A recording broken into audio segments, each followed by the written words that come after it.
हे friends, कैसे हैं आप। Welcome to my YouTube channel life in study. तो आज मैं लेके आई हूँ 13th यूनिट।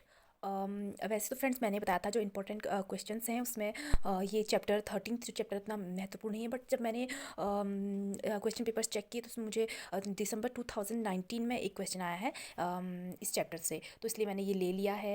बाई चांस अगर ये हम इसको पढ़ लेते हैं तो अगर ये क्वेश्चन आ जाता है तो हम इसको कवर कर सकते हैं वहाँ पे। ठीक है फ्रेंड्स, तो पढ़ते हैं इसमें जो क्वेश्चन लिया है उसकी ओर।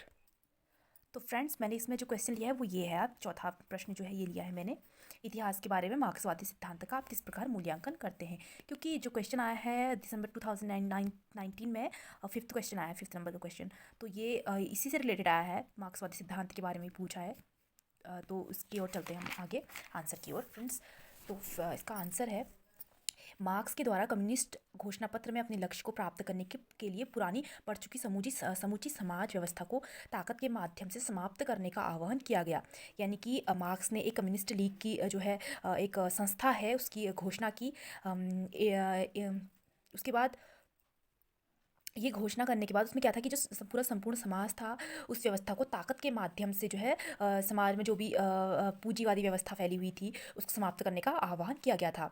इसे समाप्त करने के लिए सशस्त्र संघर्ष आवश्यक नहीं भी हो सकता है। मार्क्स की ऐसी मान्यता थी कि ब्रिटेन और हॉलैंड जैसे देशों में जहाँ आबादी का बहुमत मजदूर वर्ग से आता था तथा पूंजीवादी रूपांतरण जनतंत्र के आरंभ से जुड़ा था, व्यस्क मताधिकार के माध्यम से सबके लिए ऐसे उपाय मिल सकते थे। यही समाजवाद का लक्ष्य प्राप्त करने के लिए राजनीतिक सत्ता तक पहुंचना होता है।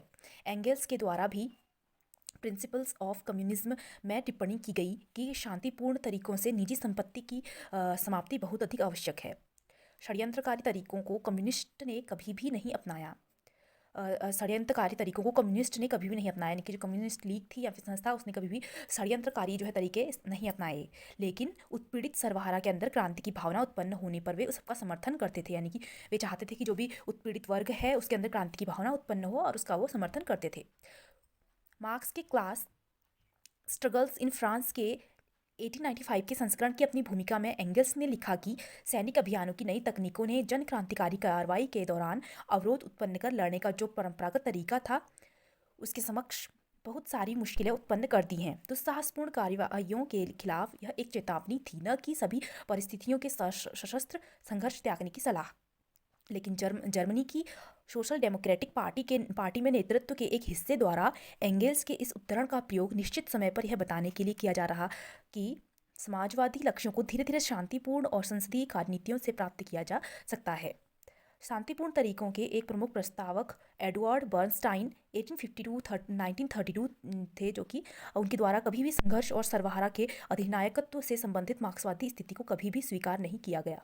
औद्योगिक केंद्रीकरण, आर्थिक संकट की अपरिहार्यता तथा मजदूर वर्ग की मुसीबतों में वृद्धि के शास्त्रीय मार्क्सवादी दृष्टिकोण भी बर्नस्टाइन के द्वारा अस्वीकार कर दिया गया। यानी कि बर्नस्टाइन ऐसे व्यक्ति थे, एडवर्ड बर्नस्टाइन, जिन्होंने मार्क्सवाद की जो भी दृष्टिकोण थे उनको स्वीकार नहीं किया। वे समाजवाद को नैतिक आधार पर समर्थन देने के पक्ष में थे।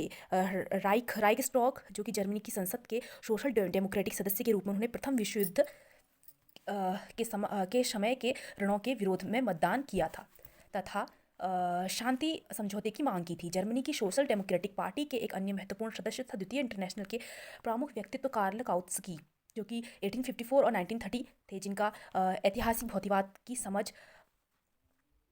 जैविक विकास और प्राकृतिक चरण से संबंधित डार्विन के सिद्धांत की तरह वस्तुओं को एक सहज विकास क्रम के रूप में देखती थी। इस हिसाब से उनकी मान्यता थी कि विकसित हो रही उत्पादक शक्तियों के कुशल इस्तेमाल में अपनी खुद की अक्षमता के परिणामस्वरूप पूंजीवाद स्वतः समाप्त हो जाएगा। इसी कारण वे सर्वहारा क्रांति की तर्कसंगतता और संभाव्यता को पूरी तरह से अस्वीकार कर दिया, क्योंकि अपने फरमानों और हिंसा के माध्यम से सर्वहारा को कोई भी अधिनायकत्व वस्तुगत आर्थिक नियमों पर हावी नहीं हो सकता। बर्नस्टाइन और काउत्स्की को संशोधनवादी कहा गया, जबकि उनके बीच आपसी मतभेद विद्यमान थे। संशोधनवादी कहने का अर्थ है कि उन्होंने वर्ग संघर्ष और क्रांति की शास्त्रीय मार्क्सवादी अवस्थिति से कथित तौर पर प्रस्थान कर लिया था। काउत्स्की के द्वारा रूस के 1970 की बोल्शेविक क्रांति को एक ऐसी घटना के रूप में देखा गया जो शास्त्रीय मार्क्सवाद के अनुरूप नहीं था। रूस में अपर्याप्त पूंजीवाद विकास की पूर्ववर्ती परिस्थितियों से इसका संबंध था। काउत्स्की के द्वारा उस मुद्दे को उठाया गया जिस पर ऐतिहासिक भौतिकवाद में बल दिया गया था, जिसका संबंध उत्पादन प्रणाली के समाप्त होने योग्य आर्थिक विकास की परिपक्वता से था। व्लादिमीर इलिच लेविन 1870 टू 1924 में रूस में पूंजीवादी के विकास का विश्लेषण सुव्यवस्थित रूप से किया। वास्तव में रूस की बुजुर्गा वर्ग की कमजोरी उन कारकों में से एक थी जिनकी वजह से बोल्शेविकों को राजसत्ता पर कब्जा करने में मदद प्राप्त हुई। सीधे रूप से यह कहा गया कि रूस का बुजुर्गा जारशाही निरंकुशता के खिलाफ अपने को बचाने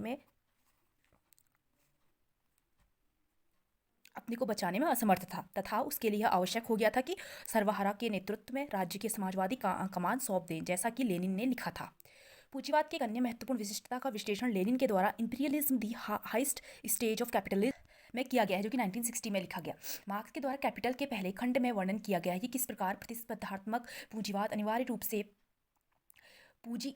रूप में पूंजी के ज़्यादा से ज़्यादा केंद्रीकरण और इजारेदारी के उदय की दिशा लेता है। मार्क्स का यही तर्क था कि यही वह प्रक्रिया है जो सर्वहारा की तादाद को बढ़ाएगा तथा पूंजीवाद के लिए सर्वनाश की तादाद का कारण बनेगा। इस प्रकार की शास्त्रीय मार्क्सवादी अवस्थिति का विस्तार लेनिन द्वारा इजारेदार पूंजीवाद और साम्राज्यवाद के संबंधों की खोज में किया गया, जो अंतर्राष्ट्रीय विभाजन और विश्व पर प्रभुत्व स्थापित करने के लिए उत्सुक था। अधीनस्थ इलाके पूंजी के निर्यात करने के लिए लक्ष्य बनाए गए ताकि सस्ते श्रम और कच्चे माल का इस्तेमाल किया जा सके। प्रथम विश्व युद्ध इस तरह की आकांक्षाओं और संघर्षों का साम्राज्यवादी युद्ध था। निश्चय ही जार के अंदर रशिया और इसका कमतर विकसित पूंजीवाद साम्राज्यवादी श्रृंखला की सबसे कमजोर कड़ी था। लेनिन ने 1917 में रूसी क्रांति की प्रक्रिया को तेज करने और पूंजीवाद के स्थान पर समाजवाद को प्रतिस्थापित करने के कारणों में से इसे एक कारक के रूप में देखा। इससे यह संभावना पर बल हुई कि विश्व क्रांति की स्थिति में यह पूंजी के अंतर्राष्ट्रीय विध्वंस में योगदान करेगा। काउत्स्की का विश्लेषण साम्राज्यवाद के संबंध में भिन्न था। उनका कहना था कि साम्राज्यवादी युग विकसित पूंजीवादी देशों के बीच संघर्ष से मुक्त है। इस युग में दुनिया के केवल विकसित और अल्प विकसित देशों के बीच संघर्ष होगा।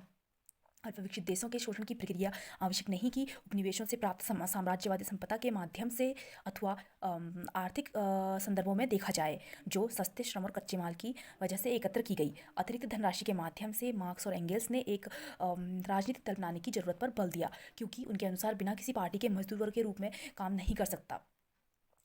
कम्युनिस्ट लीग और प्रथम इंटरनेशनल के वर्षों के दौरान वे दोनों लोग आमतौर पर इतिहास के मार्क्सवादी परिप्रेक्ष्य, वर्ग संघर्ष और पूंजीवाद की समाप्ति पर अपनी बातें कहने और स्पष्टीकरण देने में व्यस्त रहे। द्वितीय इंटरनेशनल यूरोप के विभिन्न पूंजीवादी देशों में राष्ट्रीय स्तर पर सोशल डेमोक्रेटिक पार्टियों का उभार रहा है, लेकिन काउत्स्की भी इस मुद्दे पर एकमत थे कि सर्वहारा के अंदर राजनीतिक चेतना बाहर से डालनी होगी। यह यांत्रिक तरीके से खुद ब खुद उनकी आर्थिक मुसीबतों और संघर्षों के कारण नहीं पैदा होगी, जिसका क्षेत्र केवल ट्रेड यूनियनों की चेतना तक ही सीमित है। तो यहाँ पे फ्रेंड्स ये आंसर जो है ख़त्म हो गया है, समाप्त हो गया है। तो फ्रेंड्स मिलेंगे नेक्स्ट यूनिट पे, और तब तक आप पढ़ाई कीजिए और अपना जो है प्रिपरेशन कीजिए। इसी वीडियो के भरोसे या फिर इसी चैनल के भरोसे नहीं रहिएगा फ्रेंड्स।